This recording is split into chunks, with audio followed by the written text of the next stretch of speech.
Good evening, Rabbi. I say good evening because of the star field behind you. Your purpose today in choosing that background is to discuss the universe and all its wondrous creations. Now, that leads to the question that you hardly ever hear in a church, a synagogue, or in any other religious discussion. Is the world created just for human beings?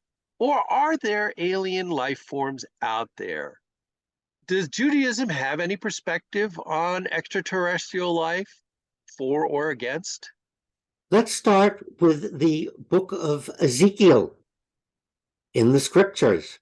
And Ezekiel, on verse 4, he begins, "As I watched, a great storm wind came from the north, a large cloud with flashing fire, a bright glow all around it, and something like polished metal gleamed at the center of the fire. From within it, figures in the likeness of four living creatures appeared. This is what they looked like. They were human in form, but, and you'll have to read the book of Ezekiel to continue, and it's available in Hebrew, Greek, and in English. And chances are you have a copy of the scripture or the Bible in your nightstand on your bookshelf in your home. Turn to the book of Ezekiel. There you have it, Joe, revealed in scripture, hidden in plain sight. The prophet Ezekiel describes a UFO, alien creatures, whatever you would like. What's fascinating is that most scholars don't want to accept the simple, easy solution that he is describing extraterrestrials. They want to go into this symbolism and metaphor language and all kinds of other stuff, where in other passages in scripture, the same scholars don't do that. They take the text for what it says. All of a sudden, the most literally minded scholar doesn't want to take the book of Ezekiel at literally, factually, for what the man saw. And it makes sense that his language gets kind of a little weird in places because he had no reference to what he was seeing. So let's take a look at some of our other literature, Joe, and see what we might find in our commentaries. And again, it's fascinating because the evidence is there. It's passed over, it's glossed over, it's buried. It's there. When we turn to the Midrash, there's a big discussion on the creation. And in the beginning, God created the heavens and the earth. The question was raised, was this the only creation? And the rabbis in the Talmud agreed, no, this couldn't possibly be. God is infinite. God can create anything. God can do whatever he wants. Why would I limit God by thinking that he could only make one kind of life form or one kind of plant? So the rabbis begin to discuss, and they have a problem with the idea that there might be other things out there. And so, God created many universes, but he destroyed each one as after he created, because it wasn't exactly what he wanted. And then he created another one. Oh, it wasn't quite what he wanted. And the rabbis discussed this process, and then God settled on our planet, our universe. And we read about Noah's Ark and the flood. And God was going to destroy this creation as well. However, he realized that all the others had failed and decided to stick with this one. So that's when he told Noah to build the ark and save everyone, because God didn't want to destroy another creation that he had made. Right in the Talmud, right there in our discussion. Then a couple of rabbis raised the question that was totally ignored. Why did he destroy the others? Is it possible that they're out there? God's infinite. And why would God destroy? Our creation wasn't perfect. If the others weren't perfect, why would he destroy them? Perhaps they are out there. Silence. The commentators and the rabbis are conspicuously silent concerning that question of all of God's other creations out there. Then we turn into other places in our literature, and there are other references throughout the scriptures about the giants, about those fallen from heaven. And again, we find very few commentators wanting to accept those passages in Genesis and in the book of Judges, references to other planets. Again, the evidence is there, and that's what's very curious, Joe.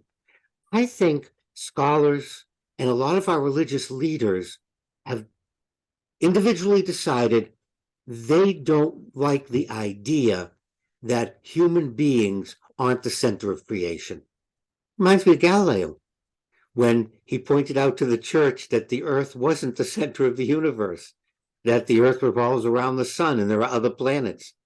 And I think that's kind of infectious, that we are so egocentric that we want to believe there's no other life forms out there. God, then if that's true, we're limiting God. God could create or do whatever he wants. Now, there's enough evidence for UFOs because of flight patterns, because of movements, because of pictures. However, there is a problem with this, Joe. The problem is there are individuals out there who want to capitalize, monetize. And so they make up things, they make up videos, they say they witnessed something. So there are enough people out there of questionable motivation that when we have something that's real, it's easy for those that don't want to accept what's real to point out, oh, this is just another in a long line of fakes. So I think that adds to our problem. We need to start by saying there is extraterrestrial life. Judaism supports it. One of the fascinating things I found was that rabbis, by rabbis I mean historically, present, past, and future, accept alien life forms, but they don't want to accept the same level of intelligence or revelation. Yes, there's alien life, but God didn't reveal himself or herself to them. God only revealed himself, herself to us here on the planet Earth. And I found that as a thread going through a lot. And again, it's very egocentric. Why are you limiting God and saying, oh, God created lots of different life forms. However, he only revealed himself to those living on the third rock from the sun. It doesn't fit with the rest of Jewish theology or philosophy. It doesn't. And again, I keep coming back to this idea that we want to be the center of whatever's going on. And it makes it harder and harder to actually find or talk about. Every time you bring something up, someone quotes one of the spurious, one of the charlatans, one of the weird sources, and you get dismissed. And then when you point to scripture and ask people to talk about it, all of a sudden they take an approach that negates the text, or it becomes some bizarre metaphors when the person never approached scripture that way. I believe that God created alien life forms, and there's no reason not to believe that they have a higher technology or that they're able to communicate or visit. And for whatever their reasons are, they've been observing or interceding. We don't know how much involved anything is. However, we can't limit God. Otherwise, it's not God. So, Rabbi, are you saying we should be hopeful that aliens, when they eventually do come here, are going to be like E.T. or the day the Earth stood still and want to help us and show us the way? Or is it going to be more like Will Smith's Independence Day and we're all going to get blown up? I think we want to stay open to both possibilities. We really like the ET We like that idea of they're warm and cuddly and fuzzy. That's our creation in our head. And we'll be making a big mistake if we assume that alternate life forms take that form. We want to be prepared for whatever may come from outer space. However, I think we have to start by looking at each other and saying, yes, there are life forms on other planets, other galaxies, and yes, we have been visited, and yes, Judaism supports the idea that there are extraterrestrials. Well, I know I support one terrestrial in particular, Rabbi. Thank you as always for your wisdom. I hope you and I get to go to the landing site together, hold up our hands and go nanu nanu in the Vulcan salute, and welcome visitors to our planet. And Joe, I want to assure you, I am the real Rabbi Block. I'm not an alien imposter.